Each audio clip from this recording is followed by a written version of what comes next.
Yo, yo, yo, Vicky! Today's the day my work transfer finally ends. It's gonna suck so bad leaving you behind here. I never expected to meet anyone while I was out here, let alone us ending up pretty much living together. Life can surprise you like that sometimes, huh? Tyrone, I'm gonna be lonely without you too, baby. Do you really have to go back to live with your wife? I know she's waiting for you, but I'd rather keep you all to myself. Unfortunately, babe, yes I do. My boss told me I'd only be staying here for a year, and they want me back at HQ tomorrow, so there really ain't much I can do about it. I see. I doubt we'll be able to see each other much once you go home. We will still be able to see each other sometimes, won't we, sweetie pie? Listen, babe, it sucks for me too, but to tell you the absolute truth, I honestly don't know. If my work transfer ended up getting extended, my wife said she planned on selling the house in Wyoming and moving up here to live with me. I see. Well, that reminds me, didn't you say your wife is a pharmacist? This is just a hunch, but I bet she wouldn't have to look very hard to find a job up here. The thing is, if she came here, we really would never be able to see each other. We'd constantly be tiptoeing around, worried about being found out. Right, that's why I think it's best I just go home and carry on playing happy families just like normal. At least for the time being. Don't get me wrong, babe, it completely sucks that we're not going to be able to see each other, but we need to think carefully about how we play this and not do anything rash. You're right. I can't argue with that. Don't worry, Vicky. My heart's set on you and ain't nothing going to change that. I know it's not going to be easy for us to be apart, but I want you to believe in me. Can you do that? Yeah, I can. I'm waiting for you, Tyrone. Hi, Tyrone. Are you there? You're supposed to be getting back soon, right? Did your train leave on time? Oh, it's you. Hi, Sarah. Yeah, I'm on the train as we speak. There were some delays early on. Apparently some suicidal lunatic jumped out onto the tracks and, well, yeah.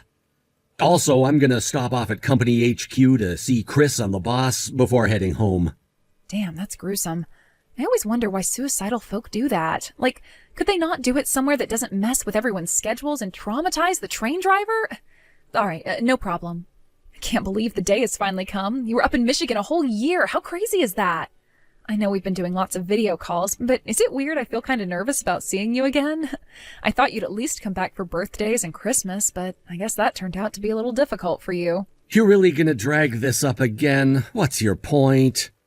I'm not trying to drag anything up. I guess it just hit me how busy you actually were when you decided not to come back for special occasions like you said you would.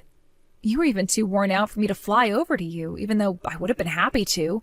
You specifically told me not to come because you weren't feeling up to it, right? You really must have been seriously busy this last year. Well, I guess what I'm trying to say is, I find your work ethic really admirable, Tyrone. Yeah, I guess I have been busy. Thanks.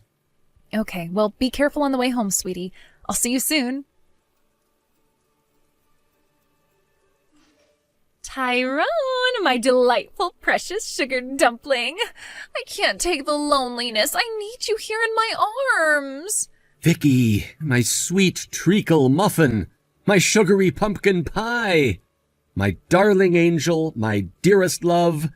The ache of loneliness weighs upon my heart like 1,000 burdensome clouds, casting shadows upon the tender garden of my soul. If only I knew how good we had it when I was up there for my work transfer. Who would have thought having a home to go back to could feel so painful and lonely? I might be in this house with my wife, but you're the only one that's on my mind. Tyrone, that's it. I've made my decision. What decision? I'm gonna move to Wyoming so I can be close to you. You're gonna do what now?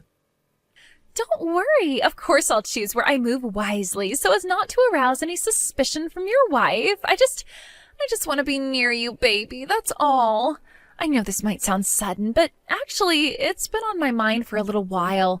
I promise I'll take in your opinion and do it as cautiously as possible. Luckily, I work from home as a freelancer. I figure what's the point in having such a flexible job if I'm not going to use it to be with the most special man in the whole wide world? Vicky, you do that? For me? I'd walk to the ends of the earth and back for you, my snugglebug cupcake. I love you. I love you, my cuddle bunny boo.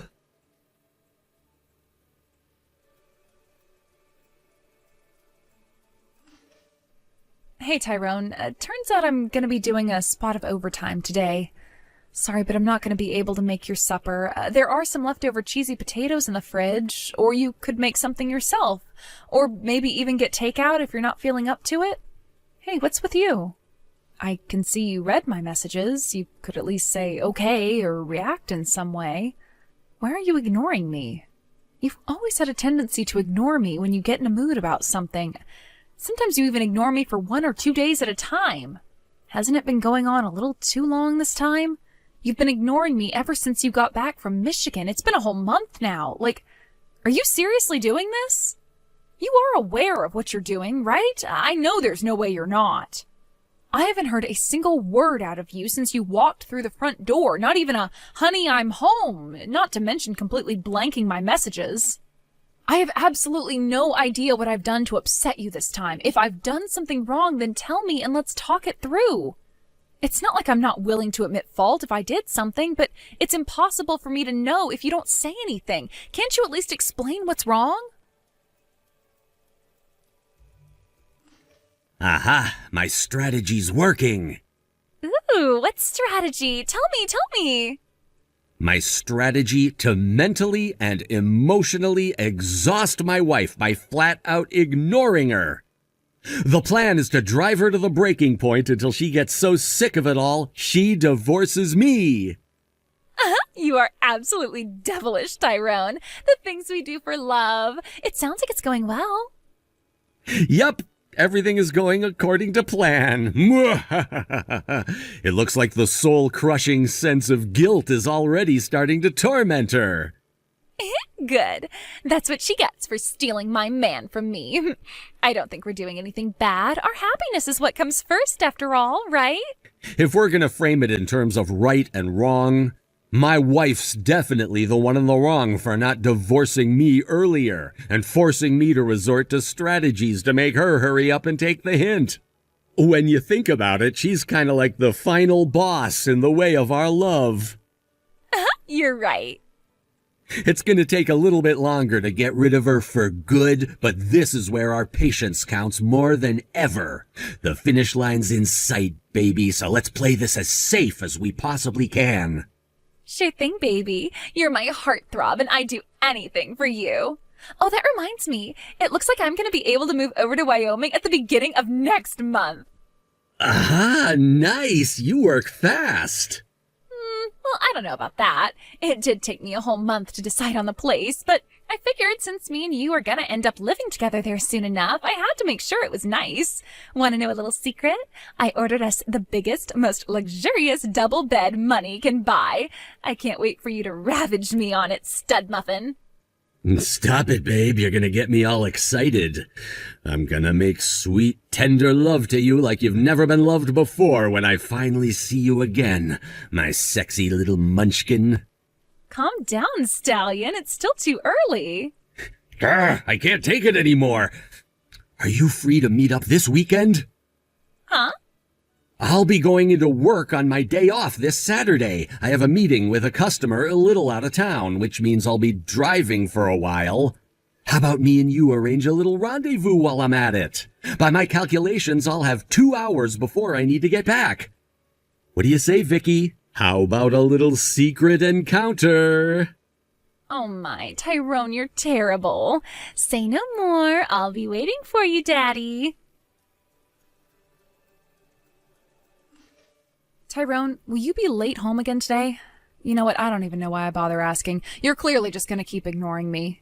I did hear you were expecting a lot of overtime for the first month or two after you got back from your work transfer in Michigan, but I hardly even see you at home these days. I don't know if it's because you're intentionally coming home after you know I'll be asleep to avoid me, but this isn't normal. I barely ever see you. You flat out blank me on the rare occasion that I do, and you completely ignore all of my messages. If you hate me that much, how about you say it to my face instead of escaping like a spineless little weasel? I am beyond sick of this, Tyrone. I won't put up with it for much longer. I have some things to take care of at my mom and dad's place, so I'll be staying there tonight. Goodbye. Hey there, my cuddly little cupcake. Hey, Tyrone. You finished with your overtime now? Yep, all done. I'm on my way to you as we speak. I just finished work, too. Oh, by the way, do you mind if I stay over at your place tonight? Don't be silly, baby. You know you're always welcome here. But what about your wife? She said something about staying over at her parents' place tonight, so she won't be around at the house to know I'm not home. Wow, really? That's why you're all mine tonight. I hope you're ready, 'cause you're barely gonna be able to walk by the time I'm done with ya, pumpkin pie. Oh, baby, that's music to my ears. I'm gonna jump in the shower. I'll be waiting on the bed for you in my special bunny lingerie when you get here, my rugged love muffin. I'm sprinting over to your place so fast they're gonna start calling me Usain Bolt.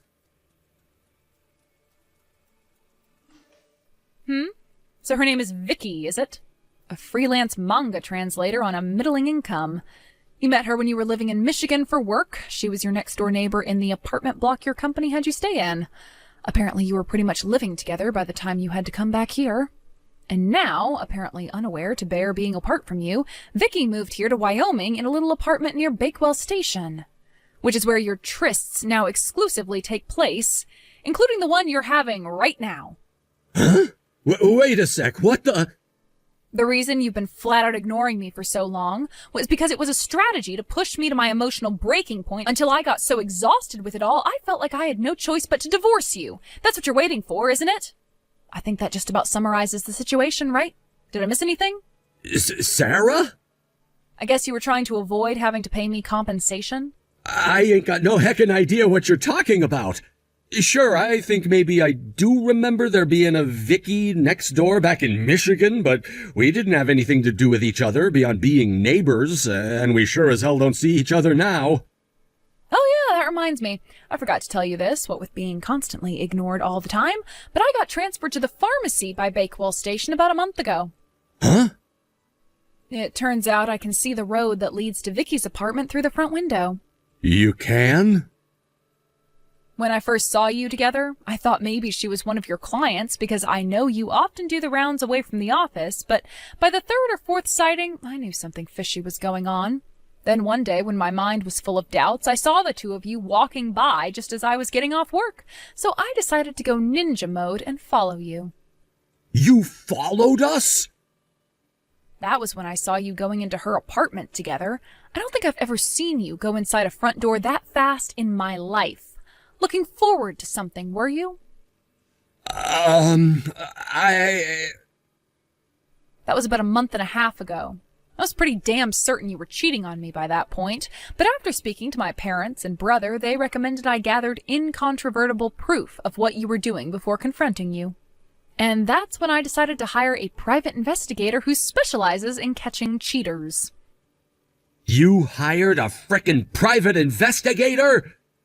Everything I just sent you was from the investigation results report. Turns out he's very good at his job. Oh my God. Hey, this isn't fair. I did my best to come up with a way we could divorce smoothly and painlessly, God damn it. You hired a freaking professional? I can't believe you. Isn't it normal to hire a private investigator when you suspect your husband of cheating on you? Evidence is important, and I wasn't about to risk letting you know I knew by trying to tail you myself. Anyway, divorce smoothly and painlessly? What the hell's that supposed to mean? Don't act like you cared about not hurting me. This was nothing but a ploy to get me to divorce you while hiding your affair to get out of paying me compensation. Whatever. It doesn't matter now. So if I were you, I wouldn't even bother wasting the effort it takes to try and worm your way out of it. We're getting a divorce, and that's that. What? By the way, have you noticed yet? Today marks the 3rd month of you flat out ignoring me. Wow. 3 months. I guess you got so wrapped up in your affair, you totally lost track of time. Anyway, don't worry, because you finally got your wish. I'm divorcing you. Hang on a sec here, Sarah, please. I already moved back in with my parents. Whoa, say what now? This is all happening too fast. Is that so? I didn't exactly move yesterday, Tyrone. I had all my stuff moved from the house when I found out you were cheating on me a month ago. I haven't been there for ages now. Huh? Your stuff is gone? Were you so absorbed in your affair you didn't notice half of the rooms in our house were empty? No, well... Whatever, it really doesn't matter anymore. Goodbye forever. What the fuck? Wait a sec! Holy hell. Am I really this screwed?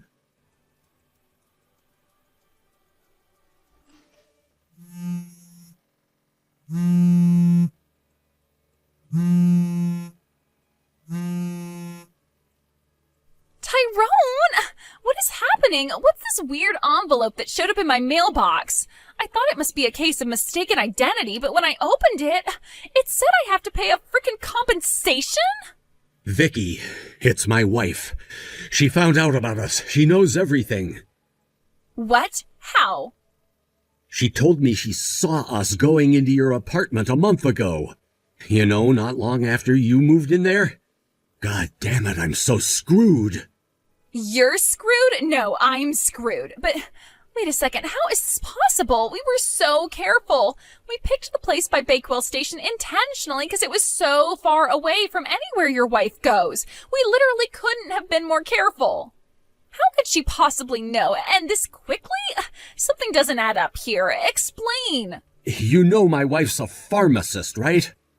Well, she got transferred to the pharmacy by Bakewell Station recently. Huh? Apparently she saw us because the road that leads to your apartment is right in front of the front window of the pharmacy. She had a full view of us walking by together every time. That's what she told me just now. Oh my god! You better be freaking joking me, Tyrone. If this isn't all some kind of weird prank, I am seriously gonna lose my head. Do you have any idea how much money I spent to move here to be with you? I am flat out broke now. There is no way I can afford to pay compensation. But, think about it, baby. It's not so bad. Sure, we might end up having to pay her a little something, but at least she's finally divorcing me now. This is what we've been waiting for all along, right? Surely the compensation is a small price to pay for our love. That having to pay her a little something is exactly what we were so careful to try and avoid all this time, you doofus. And it's not a small price. She's demanding a frickin' arm and a leg here. Hey, don't call me that. I mean, sure, things didn't exactly go as we planned, but at least we still have each other, right? We're finished. What? I said we're finished. Me and you are through, so you can pay my share of the compensation. What the hell? Are you being serious right now? You're just gonna dodge responsibility the moment things get tough? We're not together anymore, so I don't have any responsibility to you. No, we're not finished. Yes, we are. No, we're not! I am absolutely not paying a single cent of this goddamn compensation, you low-life jerk. As our two former lovers were locked in a bitter feud, both of their parents paid me their share of the compensation in a lump sum on their behalves, promising to make their wayward children pay them it all back. With that, I filed the divorce papers and things finally calmed down. It felt great to finally wash my hands of the waste of space known as Tyrone, whom I allowed to steal so many years of my life, and I breathed a sigh of relief knowing I'd never have to deal with him ever again. From that point onwards, nothing that happened to him was my problem. Amazingly, I found out later on that his ex-lover Vicky got fired from her job. I guess it's only natural her boss was a little pissed off when he found out she'd been using their company car for her secret trysts with my ex-husband. Word is, it was the stains on the back seat that gave them away. Last I hear, they're both working several part-time jobs to come up with the crazy amounts of debt they owe their parents. As for Vicky, she got so absorbed in the affair that she started neglecting her freelance work, which meant her income took a massive hit. Still, that doesn't change the fact that she had to pay her parents back. Feeling lost and desperate, she felt she had no choice but to turn to nighttime work. Apparently these days she spends her evenings on street corners waiting for seedy old men to pick her up. Thanks for watching, folks. We hope you enjoyed the video. Don't forget to help the channel out by liking and subscribing. Also, feel free to leave a comment about what you thought of the story. We can't wait to see you again next time.